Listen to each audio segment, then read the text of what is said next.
একটা পুরনো বই খুললে যে গন্ধটা বেরিয়ে আসে সেটা শুধু কাগজের গন্ধ নয়, সেটা সময়ের গন্ধ, স্মৃতির গন্ধ, ইতিহাসের গন্ধ। কলকাতায় এমন একটা রাস্তা আছে যেখানে সেই গন্ধটা আজও বাতাসে ভেসে বেড়ায়। একটা রাস্তা আছে যেখানে প্রজন্মের পর প্রজন্ম স্বপ্ন খুঁজতে এসেছে। এই রাস্তার নাম কলেজ স্ট্রিট। তবে এই বইয়ের শহরের গল্প আজকের নয়, এই গল্প শুরু হয়েছিল 2 শতাব্দীরও বেশি আগে। আমি এখন দাঁড়িয়ে আছি কলকাতার সবচেয়ে বড় ঐতিহাসিক জায়গাগুলোর একটি, কলেজ স্ট্রিটে। এই রাস্তার ইতিহাস শুধু বইয়ের ইতিহাস নয়, এটা বাংলার শিক্ষা আর চিন্তার ইতিহাস। 18 শতকের শেষ দিকে কলকাতা দ্রুত বদলে যাচ্ছিল।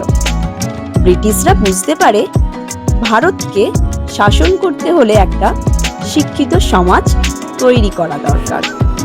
এই চিন্তা থেকেই 1817 সালে প্রতিষ্ঠিত হয় হিন্দু কলেজ। এই কলেজ ছিল সেই সময়ের সবচেয়ে আধুনিক শিক্ষা প্রতিষ্ঠানের একটি। এখানে প্রথমবার পাশ্চাত্য বিজ্ঞান, দর্শন এবং আধুনিক চিন্তার শিক্ষা শুরু হয়। পরে 1855 সালে এই কলেজের নাম বদলে হয়ে যায় প্রেসিডেন্সি কলেজ। এই কলেজকে কেন্দ্র করেই ধীরে ধীরে এই পুরো এলাকা পরিচিত হয়ে ওঠে কলেজ স্ট্রিট নামে। এরপর 1824 সালে প্রতিষ্ঠিত হয় সংস্কৃত কলেজ। এই প্রতিষ্ঠান ভারতীয় দর্শন এবং সংস্কৃত শিক্ষার গুরুত্বপূর্ণ কেন্দ্র হয়ে ওঠে। তারপর 1857 সালে প্রতিষ্ঠিত হয় ইউনিভার্সিটি অফ ক্যালকাটা। এই বিশ্ববিদ্যালয় দ্রুত হয়ে ওঠে পুরো বাংলার উচ্চ শিক্ষার কেন্দ্র। এই কয়েকটি প্রতিষ্ঠানের কারণেই কলেজ স্ট্রিট ধীরে ধীরে হয়ে ওঠে বাংলার শিক্ষার রাজধানী।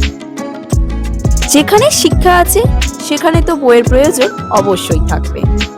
19 শতকে মাঝামাঝি সময়ে কিছু ছোট ব্যবসায়ী কলেজের সামনে বই বিক্রি শুরু করেন।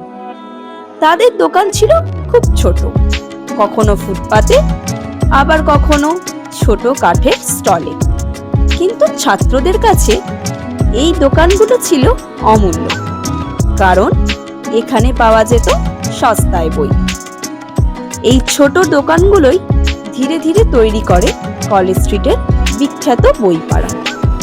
আজ এখানে রয়েছে শত শত বইয়ের দোকান। অনেকে বলে এটাই পৃথিবীর সবচেয়ে বড় সেকেন্ড হ্যান্ড বইয়ের বাজার। কলেজ স্ট্রিটের এই রাস্তার এক কোণেই দাঁড়িয়ে আছে এক ঐতিহাসিক জায়গা। সেটি হলো ইন্ডিয়ান কফি হাউস। দশকের পর দশক ধরে এই জায়গা হয়ে উঠেছিল বুদ্ধিজীবীদের আড্ডার কেন্দ্র। লেখক, কবি, ছাত্র, অধ্যাপক সবাই এখানে আসতেন। এক কাপ কফি আর দীর্ঘ আলোচনার মধ্যেই জন্ম নিয়েছে অসংখ্য নতুন চিন্তা। ব্রিটিশ আমলে কলেজ স্ট্রিট ছিল রাজনৈতিক আন্দোলনেরও গুরুত্বপূর্ণ কেন্দ্র। এই এলাকার ছাত্ররা অনেক সময় নেতৃত্ব দিয়েছে ব্রিটিশ বিরোধী আন্দোলনের। বইয়ের দোকানের ভিড়ের মধ্যেই গোপনে আলোচনা হতো স্বাধীনতার স্বপ্ন নিয়ে। এই কারণেই কলেজ স্ট্রিট শুধু বইয়ের বাজার নয়, এটি চিন্তার, স্বাধীনতার প্রতীক। কলেজ স্ট্রিট শুধু একটা রাস্তা নয়, এটা বাংলা শিক্ষা, সাহিত্য আর চিন্তার ইতিহাস। এই রাস্তার প্রতিটি বই একটা গল্প বলে। সময় বদলেছে, বই এখন মোবাইল স্ক্রিনেও পাওয়া যায়, তবুও কলেজ স্ট্রিটে এখনো মানুষ আসে পুরনো বইয়ের গন্ধ খুঁজতে। হয়তো কারণ এই রাস্তা শুধু বই বিক্রি করে না, এটা স্বপ্ন বিক্রি করে।